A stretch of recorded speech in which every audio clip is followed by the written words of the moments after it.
All right, let's get right into it. We're talking about nitrous oxide. You know, laughing gas. It's kind of gone from this weird novelty at old-timey parties to a huge public concern, especially across Europe. So what's the real story here? Is it a harmless high, or is there something much more dangerous lurking underneath? We're going to look at why it's so popular, what the hidden dangers actually are, and then there's a surprising twist in the data you're not going to want to miss. Yeah, if you live in a city, I bet you've seen these. These little metal canisters, just littered all over parks and sidewalks. They've become this super common sight, and they're basically the calling card for a whole new wave of recreational drug use. But what are they actually for, and why is everyone suddenly paying so much attention?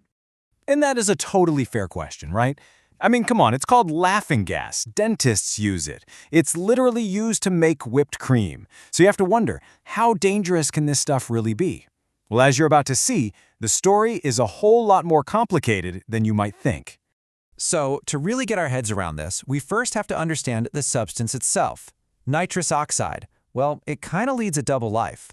On one hand, it's a totally legitimate tool used in medicine and industry. But on the other, it's a really widely used recreational drug. And this right here really shows you the two sides of the coin. In a hospital, it's known as gas and air for pain relief. In your local coffee shop, it's what makes your whipped cream all fluffy. But out on the street, people are inhaling it from balloons to get the super quick, euphoric high that, only lasts a minute or two. It's this easy access that creates a pretty unique problem. So the big question is, why now? Why has its use just seemed to explode in the last few years? This isn't just some background thing anymore. For a lot of young people, it's become a central part of going out and socializing. Let's dig into what's behind this massive surge. It's really a perfect storm of a few key factors. First, it's cheap, super cheap. You can buy it easily in corner shops, or you can literally get it delivered to your door from online stores that openly market it for parties. And, this is crucial, there's this widespread idea that it's safe, that it's just a bit of harmless fun. Of course, social media has thrown gasoline on that fire, making it easier than ever to buy and sell.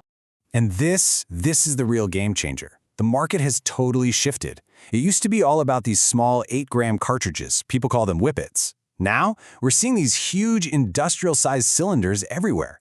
This makes the gas way cheaper per dose, and it basically encourages people to use it more often and in much larger quantities. Let's be real, this isn't for making whipped cream anymore. It's targeting the recreational market, and it's a huge reason why doctors are suddenly seeing much more severe health problems. Which brings us to, honestly, the most important part of this whole story. The health risks. This is where that idea of a safe high collides head-on with a much harsher medical reality.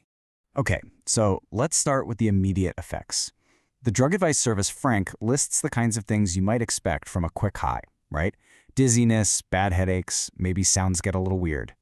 But it can also cause some really intense, scary paranoia and make you so disoriented that you could easily fall and hurt yourself. Annoying, for sure, but mostly temporary. But with the rise of those giant canisters we just saw, we're not just talking about someone doing a balloon once in a while. Heavy, regular use, that unlocks a completely different level of danger. It's a whole different story. So the key word here is neurotoxicity. Here's what happens. Nitrous oxide literally makes the vitamin B12 in your body useless. It irreversibly inactivates it. And you absolutely need active B12 for your nervous system to work right. Without it, you're looking at potentially severe and permanent nerve damage. We're talking damage that can affect everything from your ability to walk to basic control over your own body. And listen, this isn't just some theory from a textbook. Doctors are on the front lines of this. Back in 2022, they started sounding the alarm. They were seeing a huge spike in young people coming into hospitals with exactly these kinds of neurological problems.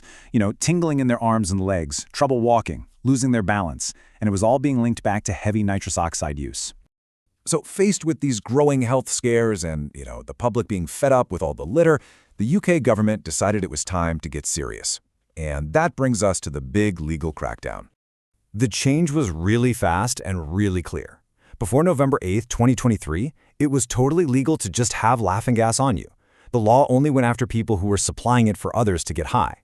But after that date, everything changed.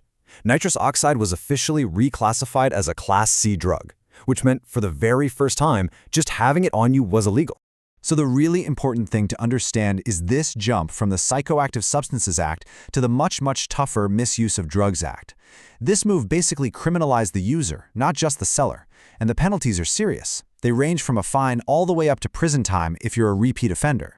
Okay, but here's where the story gets really complicated. The government has its own panel of scientific experts, right? The Advisory Council on the Misuse of Drugs. Well, they looked at all the evidence, and they actually advised against making it a Class C drug. They thought the old laws were basically fine. But the government disagreed, and they pushed the ban through anyway. And that brings us to our final section, because when you look at the official data, there is a very surprising twist in this story, and it raises some big new questions about why this crackdown happened when it did. So let's just look at the raw numbers here from the official crime survey. We're looking at young people aged 16 to 24. You can see use peaked around 2016 at 9%. It was still pretty high in 2020 at 8.7%. But then, just look what happens next. This chart really paints the picture. Between 2020 and 2022, use among young people didn't just dip a little bit, it completely plummeted. It was more than cut in half, dropping all the way from 8.7% down to just 3.9%. Now, here's the crucial part. This happened before the new law that criminalized possession was even introduced. A 55% drop, I mean, just let that sink in for a second. That is a massive decline in use among the main group of people using it. And it was happening all on its own, well before the government brought in the tougher laws. And so that leaves us with this one final fascinating question. If young people were already ditching this drug in huge numbers, who was this new, tougher law actually for? Was it about tackling the really severe health problems of a smaller group of heavy users? Or was it more about responding to public anger over things like antisocial behavior? The data doesn't give us an easy answer.